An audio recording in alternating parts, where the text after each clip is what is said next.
Olá, sejam bem-vindos e bem-vindas a mais um Conversas à Fogueira, o podcast do 15º ciclo do SNAC de Lisboa Ocidental. Conversas à Fogueira.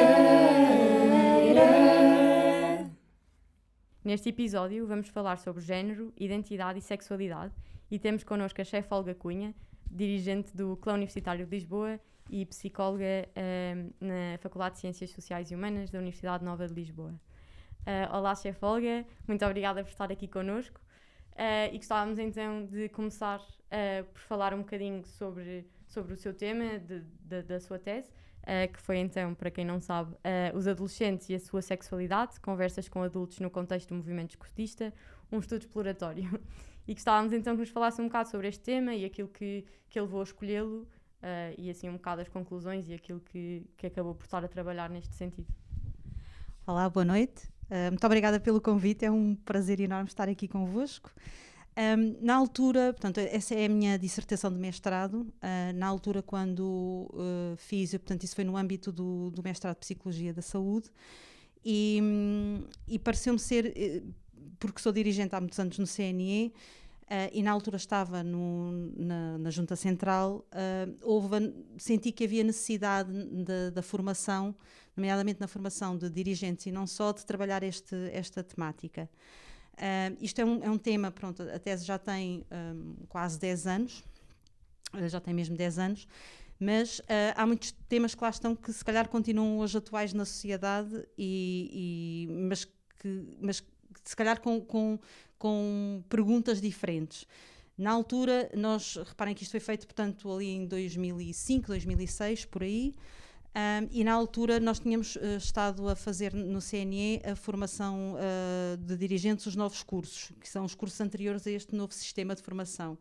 Portanto, houve na altura uma renovação também desse sistema de formação, e uma das áreas que foi introduzida, também porque foi uma altura em que se já estava a pensar nos fáceis e havia a área da afetividade, e portanto sentiu-se a necessidade de criar módulos que respondessem um bocadinho a estas questões mais da área dos afetos e da sexualidade em geral, que sempre foi uma temática um bocadinho difícil para todos nós na sociedade em geral. Se vocês pensarem bem, hoje em dia, se calhar 10 anos depois, é interessante perceber que se começa a falar na sociedade de questões como género, LGBT, etc., também no âmbito também das políticas públicas que têm saído, mas há 10 anos atrás isto não era assim, portanto, e mesmo a educação sexual que havia nas escolas, que poderia ser, por exemplo, um sítio onde nós fomos buscar algum material, também ainda era muito incipiente, portanto havia escolas que aplicavam e faziam, havia escolas que não faziam, e portanto eu na altura, como psicóloga muito jovenzinha, com o curso tirado há pouco tempo, resolvi aliar o trabalho que estava a fazer numa escola básica e aproveitar esse material e trazer também para os escoteiros, juntamente com outros dirigentes, enfermeiros ou da área da saúde, porque é sempre uma área que se liga à sexualidade, e trazer isso para o CNE e começar a trabalhar no âmbito da formação de dirigentes, sobretudo.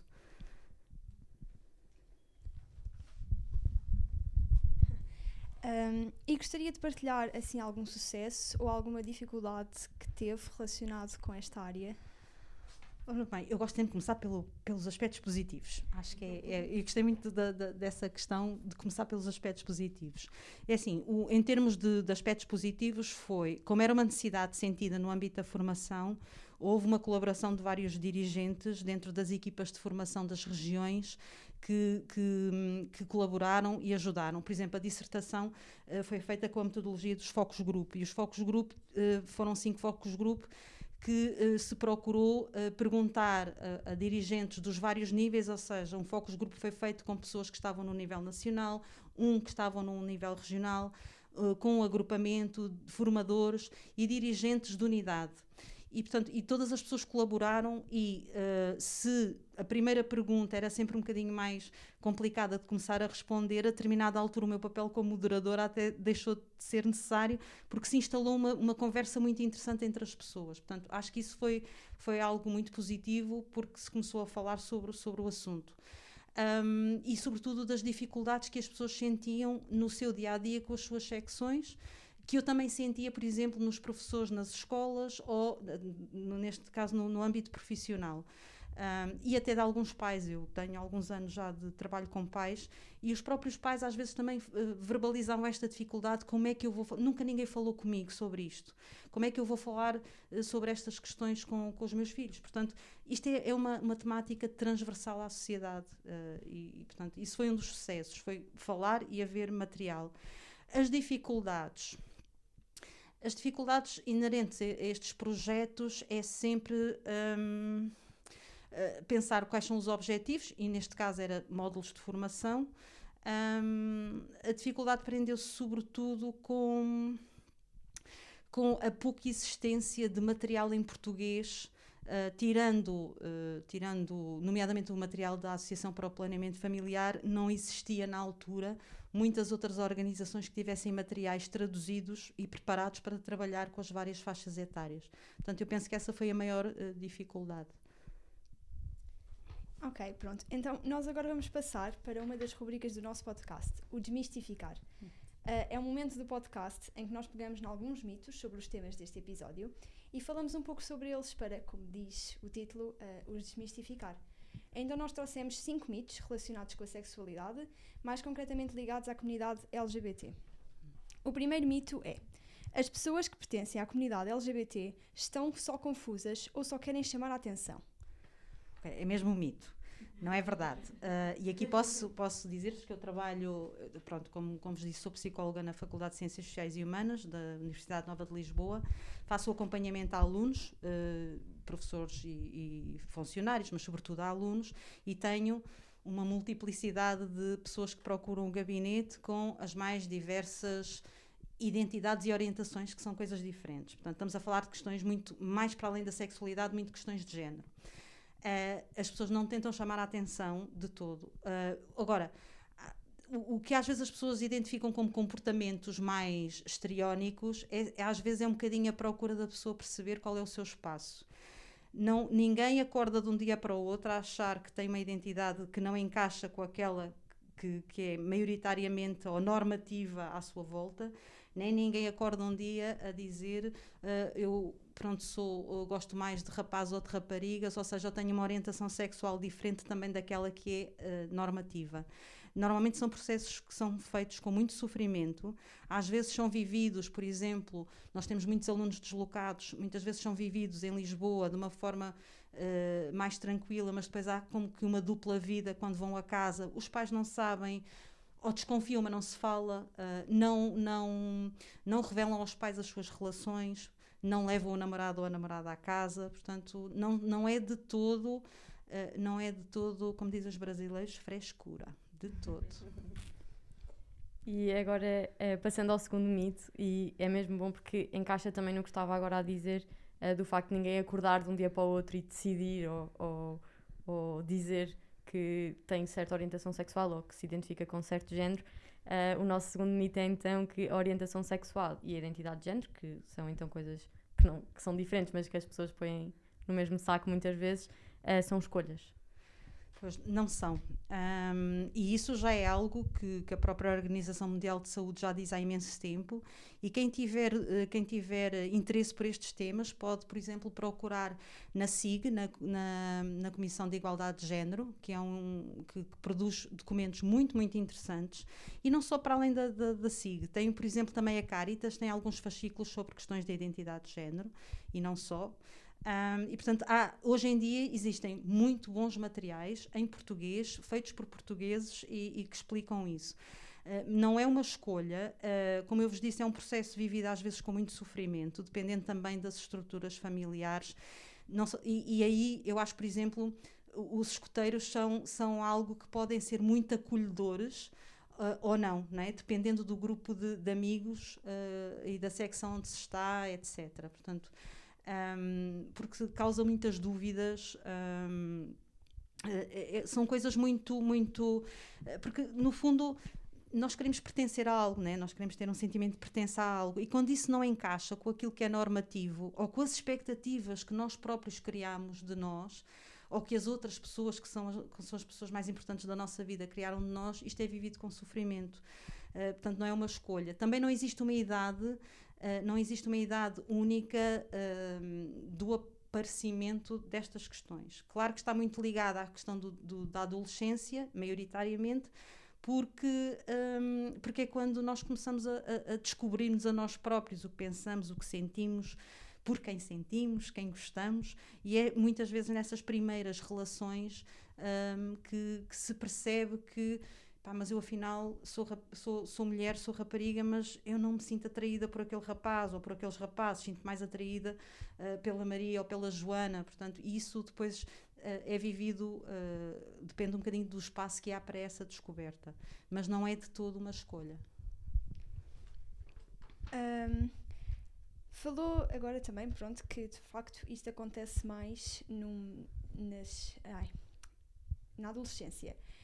Mas há um mito que indica que a informação sobre a homossexualidade ou a transexualidade põe em perigo as crianças e os jovens e confunde-os e faz com que estes achem que são gays, trans, etc. Não, também é um mito, claramente. é claramente um mito. Não é de todo assim. É assim, não é por nós termos conhecimento sobre a diversidade que existe no mundo que vamos identificarmos com toda a diversidade, não é? Não é pelo facto de eu ter acesso a determinado tipo de informação. Agora, o que é importante é que a informação também seja boa e seja credível e que seja adequada à faixa etária em que se está. E depois ir respondendo às perguntas que são feitas. Por exemplo, eu estou a pensar, sei lá, nas crianças da idade dos nossos lobitos. É natural que eles veem televisão, bem, hoje em dia o pessoal não vê muita televisão, vê mais outro tipo mas vão tendo acesso à informação e ouvindo discussões e debates que é natural que lhes suscitem curiosidade. O ideal é que quando eles perguntam poder-se responder de uma forma clara, direta ao que eles perguntam. E porquê? Porque assim também os deixa tranquilos e ok, responderam, tudo bem. Depois há de vir outra questão, há de vir outra pergunta. Quando se entra na adolescência, já há outras questões pronto, já há outro tipo de material e informação que se pode dar, mas não é o termos acesso à informação, aliás, pelo contrário, se tivermos acesso a boa informação e formação, primeiro vai-se poder desconstruir rapidamente os mitos que nós vemos com mais frequência, vai-se poder descansar de alguma forma, ou seja, vai-se poder ter conhecimento e vai-se poder alargar horizontes e ter a noção de que realmente existe esta diversidade no mundo e que não vem mal ao mundo por causa disso, por causa das pessoas serem diferentes. Hoje estamos a falar de género, mas se calhar podemos falar de outras questões que gostamos. Nem toda a gente é do mesmo clube, do mesmo partido, embora aí digam, ok, mas isso é uma escolha, tudo bem, mas por exemplo, sei lá, a cor dos cabelos não é uma escolha, nasce connosco, não é? E temos a cor da pele, etc. Portanto, se eu perceber que existe esta diversidade, se calhar vou aceitá-la de uma forma completamente diferente, vou ficar um bocadinho mais tolerante, sem esquecer, aliás, até fico mais segura da minha identidade. Claro, nestes assuntos, cada vez mais as pessoas começam a perceber que muita da discriminação também acaba por vir da ignorância, não é? E por isso é que é muito importante estarmos a falar sobre isto aqui. E nesse sentido, e falando também de ignorância, muitas vezes da ignorância vem a discriminação e a violência. E aqui o outro mito que nós tínhamos era que é possível justificar a discriminação contra pessoas LGBT por causa de crenças religiosas, culturais ou tradicionais. Claro que não, porque também é um mito, obviamente. Aliás, nenhuma crença religiosa, económica, social, cultural justifica qualquer tipo de violência, nem na nossa sociedade. Aliás, ouvimos muitas vezes criticarmos determinado tipo de povos pelo tipo de violência que exerce sobre as mulheres, etc. E eu pergunto então qual é a diferença de quando fazemos também o mesmo, ok, com grupos diferentes, mas o comportamento é o mesmo. Agora, o problema é que as pessoas têm muitos receios, têm muitos medos, e depois nós também não nos podemos esquecer de uma coisa. Vem o 25 de Abril, no domingo, e o 25 de Abril faz 47 anos. Antes do 25 de Abril, as mulheres, por exemplo, em Portugal, não tinham direito a voto, não podiam ter cartões de visita do mesmo tamanho dos maridos, não podiam sair do país sem autorização, não tinham direito a um passaporte próprio, a não ser que fossem chefes de família, etc. Portanto, mesmo assim, em 47 anos, houve até uma certa evolução. Ainda estamos longe do que seria útil, mas houve uma certa evolução. E ao não respeitarmos, e as questões de género estão muito ligadas às questões feministas, e não estou a falar do feminismo mais radical, estão muito ligadas às questões feministas, mas é sobretudo a essência do respeito pelo outro e pela diferença do outro e pelo lugar do outro no mundo. Portanto, eu acho que tem muito a ver realmente com receios, com perda de poderes. No fundo, há pessoas que reparem que havia muitas histórias, temos muitos ditados e muitos ditos, que se diz, enquanto as pessoas foram crescendo, estás a chorar como uma menina, és um mariquinhas. Portanto, todo um conjunto de ditos que eram falados, claro que não era com a intenção de magoar, mas a linguagem tem uma importância muito grande na demonstração das nossas atitudes e do nosso pensamento para com os outros. Ok, então vamos agora para o último mito, que diz: experiências sexuais enquanto jovens são indicativas da orientação sexual da pessoa posteriormente enquanto adulto. Não, de todo. Também é um mito. É perfeitamente natural e isso está estudado cientificamente e pronto, e depois se alguém perguntar também poderei dar referências, que é perfeitamente natural que existam uma série de experiências ligadas à sexualidade desde que somos pequenos, e o próprio Freud explicava isso, a questão da fase oral, etc. Pronto, a gente acha que são os clássicos, mas que é verdade. Por exemplo, o brincar com os genitais quando se é criança de 2, 3 anos é uma coisa perfeitamente normal. O conhecimento do nosso corpo, se nós não vivermos bem com o nosso corpo, não vamos viver bem com as outras pessoas.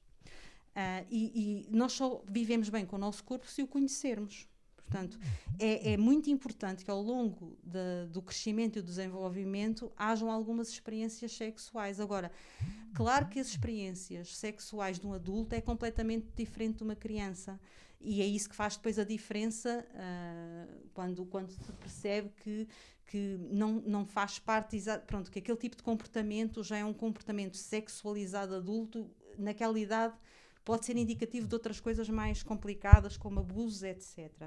Mas todas as idades têm comportamentos sexuais de exploração, e isso não tem problema nenhum. Também é natural que na adolescência, por vezes, haja exploração de algum tipo de intimidade com ambos os sexos. Não quer dizer que a pessoa venha a ser homossexual ou bissexual, ou seja o que for. Portanto, normalmente essas coisas só ficam um bocadinho, na generalidade dos casos, ok? Só ficam mais definidas mais para o final da adolescência. O problema é que, por vezes, se alguém relata que teve uma experiência de rapaz com rapaz ou de rapariga com rapariga, uma coisa tão simples como dar um beijo, só para experimentar o que é que sentia, há toda uma conotação mais adulta que aí sim sexualiza a questão. Pronto, isso é que é às vezes complicado. Ok, muito obrigada. Vamos então acabar a parte dos mitos. No entanto, as perguntas difíceis não vão acabar.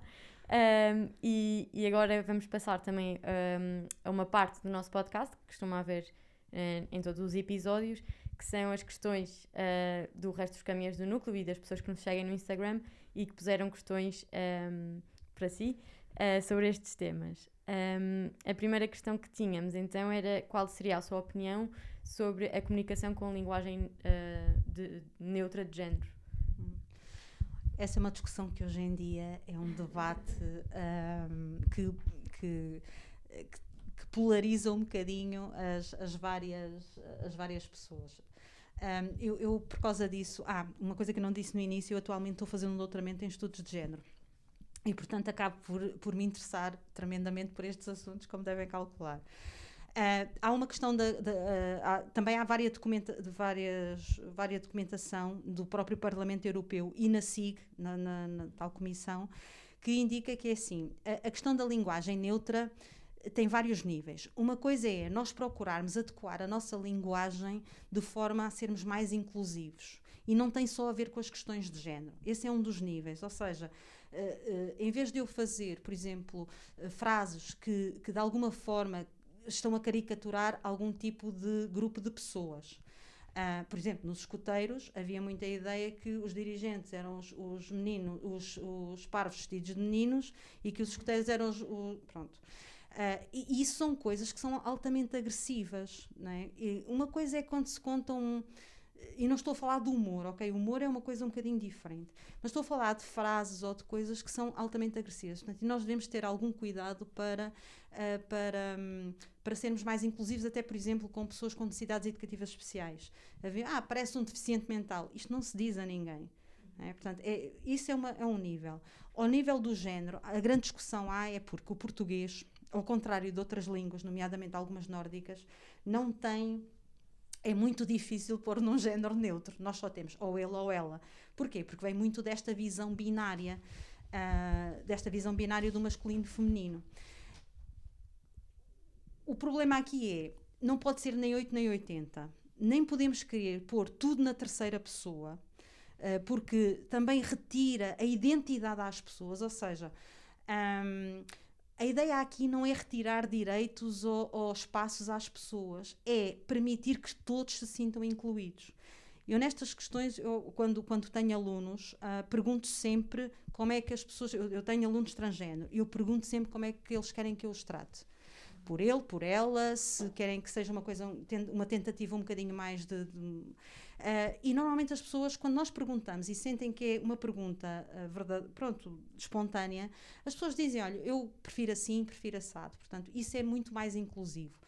Dizerem-me assim, ok, mas é fácil, às vezes não é. No início, quando trabalhava com um rapaz que está a fazer agora a transição para mulher, claro que eu às vezes ao princípio me enganava no nome, mas não tem mal nenhum, nem as pessoas se sentem ofendidas por isso, porque percebem que há aqui um progresso.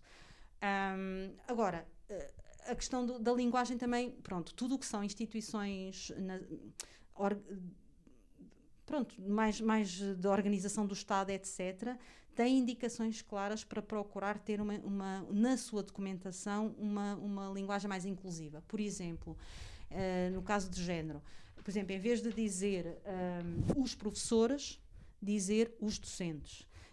Ou seja, procurarmos no vocabulário que temos, nomeadamente na linguagem escrita, ter esse cuidado. E depois na linguagem oral, no nosso discurso do dia-a-dia, ir tentando adequar, mas é sobretudo, eu acho que se percebe sobretudo a intenção com que as pessoas dizem as coisas, se é mais de ser de agressivo ou se realmente é no sentido também daquilo que se identifica, ou seja, eu sou heterossexual e sou mulher. Eu não vou usar, para mim, a terceira pessoa ou esta linguagem neutra. Eu identifico-me com... Portanto, e isto também é a grande discussão que há hoje em dia, que é, também não se pode normalizar tudo e retirar esta identidade de pertença às pessoas. A ideia é incluir os outros, não é excluir alguém, é dar espaço. Mas os linguistas têm muito esta discussão. Mas já agora, só neste sentido, em Portugal, em português, já há algum... termo que se usa, por exemplo, em inglês usa-se o they e a maior parte dos adjetivos nem sequer tem género. Que eu saiba não, mas eu também não sou da área técnica de... Porque eu já vi pessoas a usar o pessoas a usar o x, o arroba, pronto, mas isso não está nada oficializado ainda não. Há alguns trabalhos interessantes, nomeadamente de mestrado e doutoramento, mas eu conheço alguns de mestrado, nomeadamente do pessoal das traduções, quem faz tradução, porque é mesmo muito difícil para eles. E há um documento do Parlamento Europeu que dá algumas indicações de como é que os vários países da União Europeia podem traduzir e os cuidados a traduzir os documentos sem perder a essência desse documento. Mas é assim, as pessoas vão encontrando formas de tentar incluir toda a gente. A questão é que isso também não pode ser, a meu ver, não deve ser massificado, ou seja, deve-se ter em conta o contexto onde se está. Se faz sentido fazer isso, tudo bem. Se não faz sentido, então continuar a utilizar. Portanto, mas há sempre forma de dar a volta um bocadinho ao texto. Ok, a próxima pergunta dos nossos ouvintes foi: como gerir estas temáticas com pessoas com opiniões e crenças mais conservadoras? Como as abordar? Essa é uma boa, essa é uma boa questão. É assim, é sempre difícil nós... ou seja, o valor da diversidade, toda a gente concorda. Mas quando essa diversidade não é bem de acordo com as nossas ideias, aí a coisa complica-se um bocadinho. Eu acho que é exatamente a mesma forma que devemos lidar com as pessoas como lidamos com outros assuntos quando as opiniões são completamente contrárias. Eu por princípio, acho que hostilizar, ostracizar não vai, ou agredir não vai resultar. Ou seja, aquele tipo de comportamentos que às vezes vemos, eu não sou nada contra as redes sociais, também gosto imenso e acho que são ótimas ferramentas, mas quando nós vemos, por exemplo, um post de uma notícia qualquer, as primeiras 2 respostas são a discutir as ideias da notícia. A partir daí são as pessoas a agredirem-se pessoalmente. Epá, nós aí não vamos a lado nenhum, nem nunca vamos conseguir passar uma mensagem. Se queremos avançar e evoluir em determinado tipo de mensagens, nós nunca vamos conseguir, se hostilizarmos ou entrarmos em confronto direto, não vai resultar. Claro que as pessoas têm todo o direito de dizer, epá, mas a pessoa diz uma coisa completamente tão contrária àquilo que eu acredito que, epá, então aí o melhor às vezes é, se a pessoa não está disponível para conversar sobre ideias, epá, então às vezes o melhor é mesmo ignorar. Eu, por princípio, acho que a base é a Declaração Universal dos Direitos Humanos, pronto, que foi assinada pela maioria dos países do mundo. A partir daí, esses são os valores que eu acho que são os universais e os de base. A partir daí, o tentar compreender o porquê que o outro pensa assim também pode ser útil. Se virmos que se começa a pessoalizar ou a haver ataques mais pessoais, aí o melhor é mesmo cortar imediatamente e esperar que venha um tempo melhor e dar tempo. Às vezes as pessoas também precisam de tempo. E a terceira e última pergunta era uma pergunta que nos deixava aqui durante uma semana a conversar, que é: que passos é que são ainda necessários serem dados na sociedade portuguesa no contexto desta temática? Passos grandes têm que ser os nossos governantes a dar, e já há passos feitos. Em 2018, eu não sei, pronto, vocês conhecem os ODS e a Agenda 2030 das Nações Unidas. Dessa Agenda 2030, existe o ODS número 5, que é sobre a igualdade de género, que tem lá uma série de coisas. Mas mais do que isso, os países que ratificaram os ODS, e foram muitos e Portugal incluído, em 2018 saiu legislação e saiu uma coisa que é a Estratégia Nacional para a Igualdade de Género, etc. E a não discriminação. Dessa Estratégia Nacional existem planos.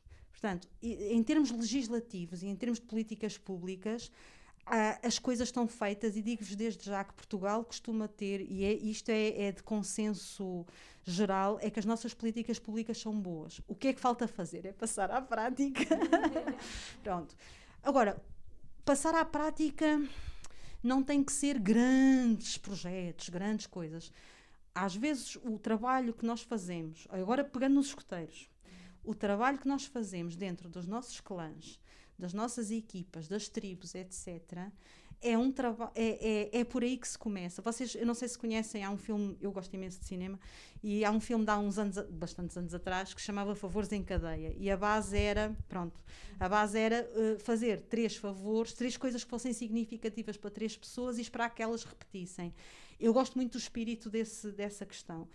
Se eu, à minha volta, conseguir tornar um ambiente mais inclusivo, menos discriminatório, e nomeadamente, por exemplo, nós nos escuteiros, com o programa educativo que temos, e que já lá está escrito, é que nós temos coisas já lá escritas sobre não discriminação, sobre a aceitação do outro, etc.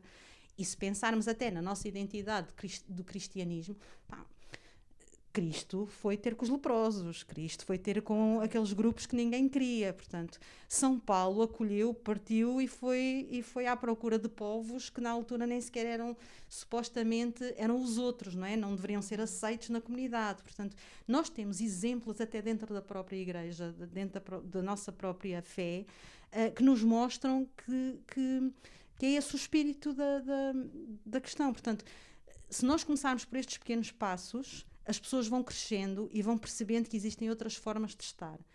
E eu acho que é por aí. E a educação leva sempre tempo. Portanto, temos é que investir. Seja também agora um passo nesse sentido, que pronto, vamos estar a falar sobre estas coisas e esperamos poder levar estes temas tanto agora para os caminhões do núcleo como eles depois para os seus agrupamentos. Porque depois também levam para os seus pais, para as suas famílias. Exatamente. Portanto, a ideia é discutirmos e vamos também falar mais diretamente sobre questões da igreja também, para falar sobre essas temáticas. Ok, antes de nós terminarmos, há alguma coisa que gostasse de dizer ou assim uma mensagem que gostasse de transmitir aos ouvintes? Eu acho que nunca tivemos gerações tão qualificadas e disponíveis para conversar sobre as coisas como as que temos atualmente. A questão é, não deixem de ter essa capacidade e essa coragem e este horizonte, e não o deixem ficar só dentro dos escuteiros. No fundo, nós não estamos a preparar escuteiros para serem dirigentes, nós estamos a preparar pessoas para irem para a sociedade e poderem também dar esse testemunho. Se fizerem isso, ouçam, temos a sociedade ganha. Chefe Olga, tem sido incrível falar consigo, isto é mesmo assim uma conversa digna de uma fogueira. Mas pronto, estamos a chegar ao final e então queríamos agradecer-lhe muito por este tempo que tirou para falar connosco sobre género, identidade e sexualidade. E sem dúvida que isto vai ser muito enriquecedor para nós atingirmos os objetivos do cenáculo e também para nos ajudar na nossa vida como escuteiros e como membros de uma comunidade. Por último, não podíamos deixar de agradecer também aos nossos ouvintes por nos acompanharem em mais um episódio do nosso podcast e esperamos que tenham gostado e que tenham ficado ainda mais motivados para discutir mais estes e outros temas no nosso cenáculo. Fiquem atentos aos próximos episódios em que vamos continuar as conversas de temas que incentivem a inclusão, o respeito e a educação. Conversas à fogueira.